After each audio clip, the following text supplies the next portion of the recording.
Well, let's get into this conversation now. Corruption, murder for hire, and a lack of accountability are just some of the things that lead people to believe that the country is slowly becoming a failed state. Let's speak more on this now, and we're joined by Moeletsi Mbeki. He is the chairman of the South African Institute of International Affairs, and if you like, on an ordinary day, he is a political analyst. Mr. Mbeki, thank you very much for joining us all the way in George in the Western Cape.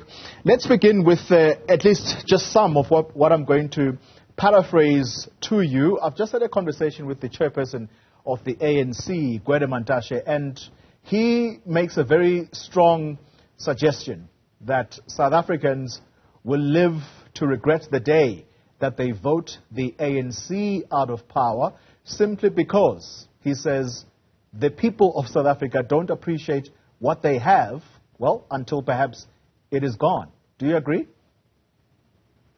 No, I don't agree. I think the people of South Africa have given the ANC 30 years to sort out the problems of the country. So after 30 years, they realized that the ANC has failed to solve the problems of the country. So they are now looking for somebody else who could solve the problems of the country, who could improve the livelihood of South Africans. So the ANC has had 30 years to prove itself, and it hasn't proved itself in that 30 years. Of course, in the last 30 years, South Africa built a democracy which we are all proud of.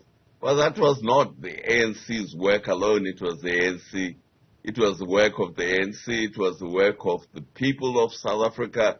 It was the work of other political parties. Remember, we have other political parties that were involved in the CODESA negotiations. So democracy in South Africa was not created by the ANC. It was an effort by all South Africans. That part in the last 30 years, the architecture of our democracy has been put in place through our constitution, and that's what we fought for.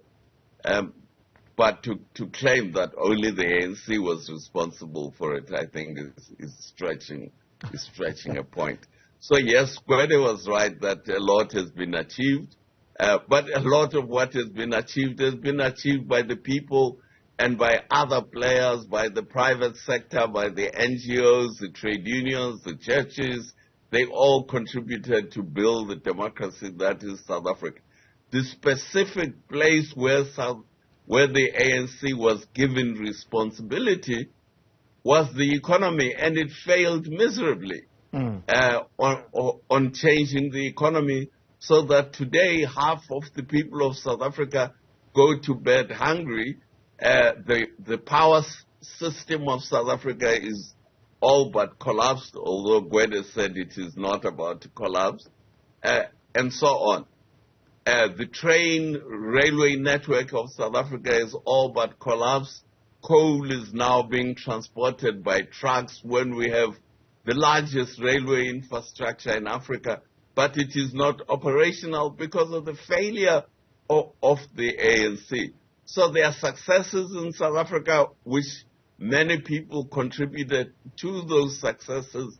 The specific assignment that the ANC is given under the Constitution, which is to manage the economy, the ANC has failed to manage the economy. We have 44% of our economically active population are unemployed. So the ANC has failed, in my view, as the government of South Africa. So the ANC may have failed in managing this country's economy, but let's go back a little bit. We'll come to the question about whether or not you believe that we are seeing signs of a failed state.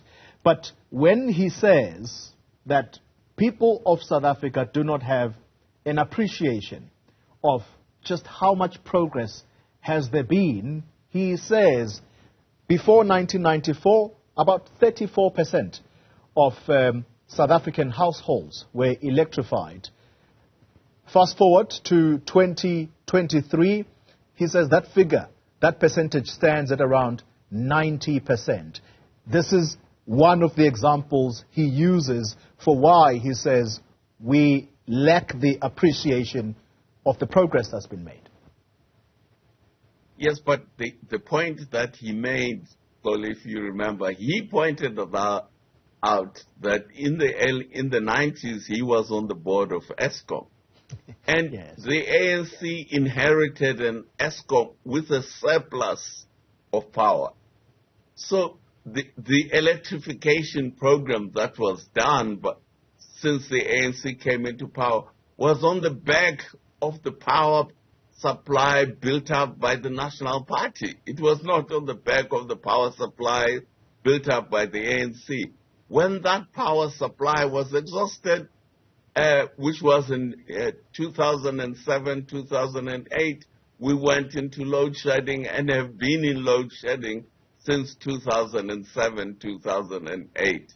So he's boasting largely on the back of the achievements of the National Party, not of the ANC.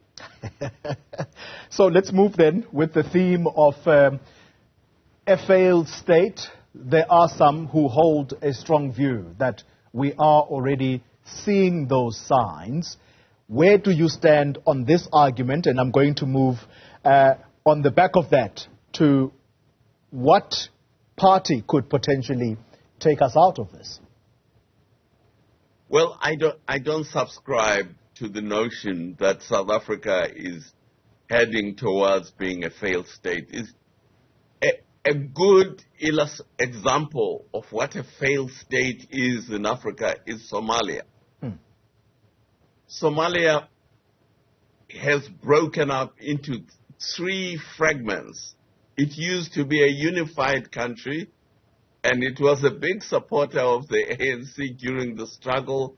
Many ANC leaders had got their passports from Somalia, so Somalia was a good supporter of the struggle against the apartheid.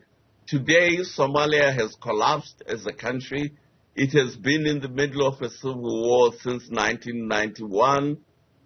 Huge numbers of its population have left the country. There are massive refugee camps in Kenya of Somalis who've run away from the collapse of the state in Somalia. That's what a failed state looks like. You have pirates, for example, if you remember, there were pirates based in Somalia or in one fragment of Somalia who used to hijack merchant vessels, demand millions and millions of dollars in ransom before they could release the ships and the sailors. This is a lawless country. South Africa is very far from breaking up. There is no one who wants to break South Africa up. There are no pirates operating out of South Africa. Yes, we have criminality, but that we can put at the incompetence of our police and of the ANC government. So the argument of a failed state, no. We have a failed government. We have a failed ANC, democratically elected ANC government. That is beyond dispute, is beyond debate. But many of the things that the ANC claims credit for are not ANC creations.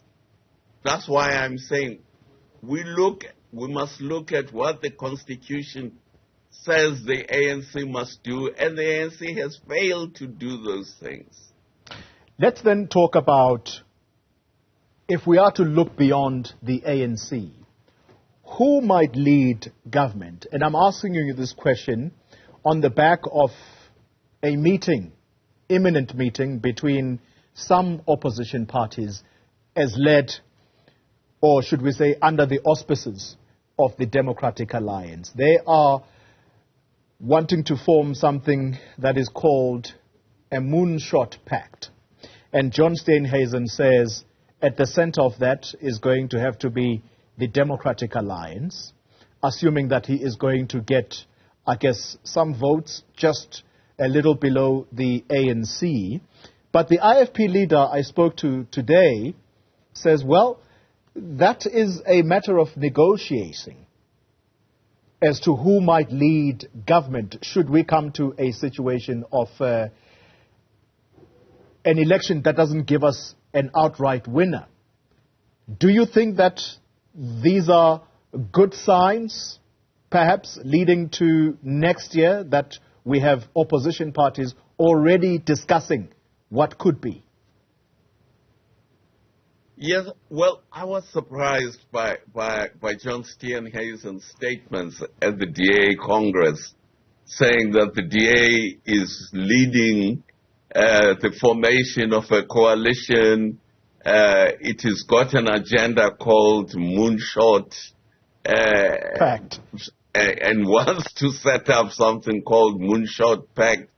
The reality is that the opposition party, there are 12, if I'm not mistaken, opposition parties in parliament. They have been meeting, I don't know where John Steenhuisen has been. They have been meeting throughout the last year. They have been on visits to foreign countries like Germany, like Denmark, to go in and learn how coalition governments are created and how they operate. So Steenhuisen suddenly jumping out of the box, saying that the DA is going to create a moonshot pact, to me sounds very much of narcissism. Somebody who thinks he's a white knight in shining armor, who's going to save South Africa. The reality, on the 15th of March, let me give it a concrete example. On the 15th of March, I got an invitation from General Bantu Holomisa, the leader of the UDM, asking me to be a keynote speaker at a meeting of parliamentary opposition parties at the Cape Town in Cape Town. And I went there and I gave my keynote address, and the DA was represented by an African woman who is the chief whip of the DA. All the other parties were there with their various representatives. John Steenhuisen was not there. But the DA was represented by its chief whip. So the notion that the DA is leading a conversation of opposition parties is not correct. Now, there has been many discussions about what to do about 2024. And let's hear when these opposition parties meet again. And they are scheduled, by the way, to have a long meeting with the Independent Electoral Commission about the electoral laws, because our electoral laws, as you know, are up in the air. And that was part of what came out of the March 15 meeting of opposition parties. So I think, to sum up, really, I think the opposition parties realize that each one of them is not big enough to take on the ANC. They have to find a formula for working together if they are going to form the alternative government of South Africa. Whoa. Now, that is not a good diagnostic of where we are, Mr. Mbeki, because if indeed we do end up with a party or with an election result that doesn't give us a clear winner, are you suggesting at all that we might see what we are already observing at local government level, and that is parties pulling from all sides, but now that the difference is that will be playing out at national government? Well, Polly, that is one scenario. What we are seeing at the metros in Gauteng is a scenario, obviously a worst-case scenario, I think we all think, where there's a scramble for jobs in the mayor's committee by the ANC and the EFF in particular and various allied parties. So that is the worst case scenario. Will they do the same if they become the majority in national parliament? I think the stakes are much higher when it comes to national parliament, and I think good sense will prevail. One of the problems the parties at local government, they don't really have legislative capacity. They don't have much power, so they are fighting over crumbs, and you know, the people who fight over crumbs, the fight over crumbs is much more bitter than a fight over the big cake or over a loaf. So that's what we're seeing: people fighting over crumbs, wanting to kill each other and killing each other in some instances.